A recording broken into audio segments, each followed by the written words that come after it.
Later.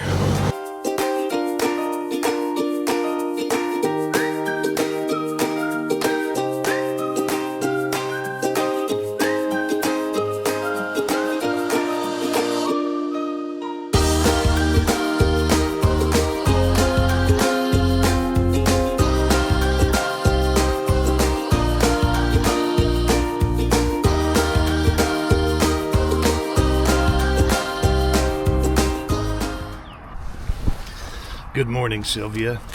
How are you today? We are in Georgetown, Indiana. We will be in Independence, Missouri tonight. Another long day today, but then tomorrow we start seeing some sights, so let's get on the road. Oh, it's 52 degrees.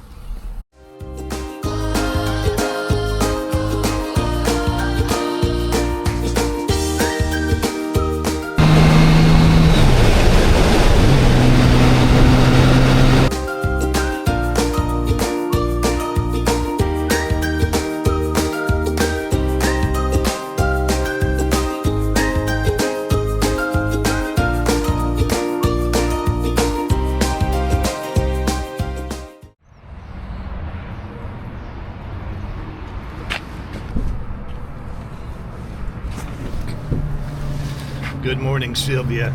We're in Independence, Missouri. Tonight we'll be in Chamberlain, South Dakota. It's 62 degrees. We've got another long day, but the scenery starts getting really good now, so let's go.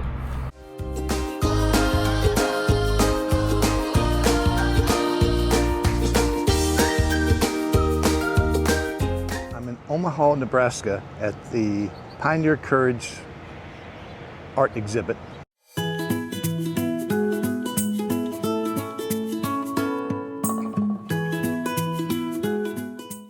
It's the largest stainless steel and bronze art installation in the United States and in the top 2 or 3 worldwide. And it's really about Western expansion, pioneer courage to travel west. And this looks like maybe a mountain man. I'm not sure who this is supposed to be. But there's a couple of Indian guys here. Tomahawk. Got this guy up here. Now this is very typical right here of the Oregon Trail. They almost always used oxen because they were a lot cheaper than horses. They could eat about anything, and if times really got hard, you could eat them. And 2 teams of oxen. No one rode in the wagon except for small children or people that were sick. Everyone else walked. And oxen had to be trained to respond to voice commands. There were no reins for oxen, so they had to be trained to obey. Here's the gun, some rope, a drill, a ladle for water, a crosscut saw, and the guy in the back pushing. Now these people might be miners, I'm not sure, because they have mules and not oxen, and the wagon is not covered. We have, looks like something to pan for gold, water barrel, pick, shovel. Ladies carrying flowers. On the back we have a plow. So if mining doesn't work out, I guess we'll start raising crops. Here's we call it a sickle. It's to cut hay with. Oh, that's an axe to shape beams to make logs, cut logs into square timber. A little girl with a basket full of flowers. I'm not sure if this is Oregon Trail or something else, because they have, looks like horses here. And the wagon's on the slope. And they've got their plow and sickle, and they've got a crosscut saw, or a hand saw. Is that a feeding? It's probably a feeding trough in the back. And here we have the Mormons and their hand carts. This one we got a guy pulling and a guy pushing, and that was very typical of the Mormons and how they crossed the prairie to get to Salt Lake City. This looks like more Oregon Trail. Just had the oxen, covered wagon.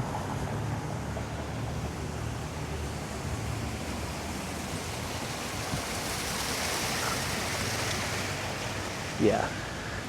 I'm not sure what he represents. Could be the leader of the wagon train. This fella's got his rifle, bedroll. He's got his pack animal. 1 deer, 2 deer. His trusty dog. Well, I wasn't sure if it would be worth coming downtown, but they had parking, $1 an hour, no big deal. I'm glad I came. I'm at the Sergeant Floyd Memorial along the Lewis and Clark Trail and the Missouri River.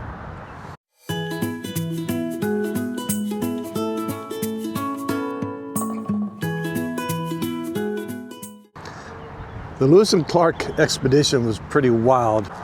No doubt you were taught about the expedition in grade school, probably. But I don't think I really appreciated how great a journey the Lewis and Clark expedition was until I started reading about it as an adult. There were over 40 men, and they spent something like 2 years in the wilderness, and only one man died. And he died of appendicitis and is buried here on this bluff. And here's a plaque describing the monument. I won't read it all, but poor old Floyd, he was moved 3 or 4 times because the Missouri River eroded the bank where he was buried. A few years after he was buried, some citizens dug him up and moved him.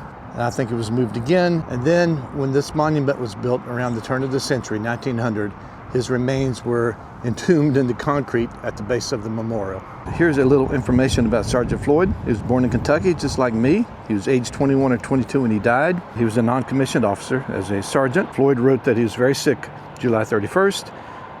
And then August 20th, he died.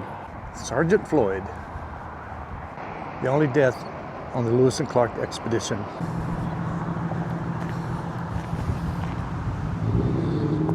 I'm at a place called Spirit Mound along the Lewis and Clark Trail.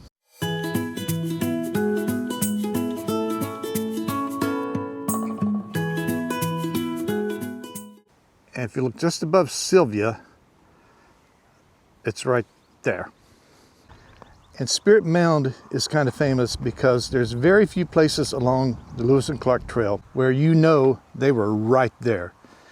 They had good journals. We know the routes that they took, and we know where they camped kind of in a general sense. But based on his journal, we know that he was right there. If I wanted to walk to the top of that mound, which I'm not, it's hot and I need to get to Chamberlain tonight.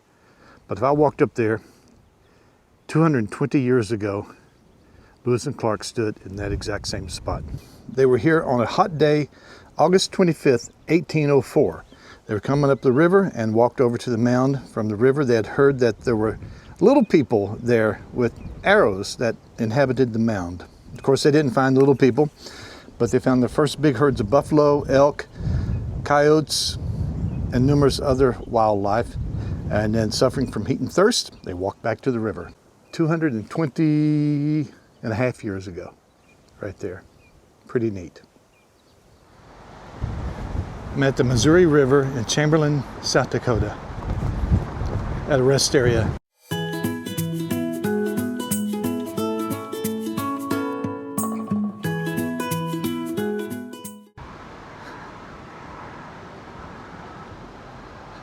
Here's the back. It says, "Dignity of Earth and Sky." Dedicated September 17, 2016.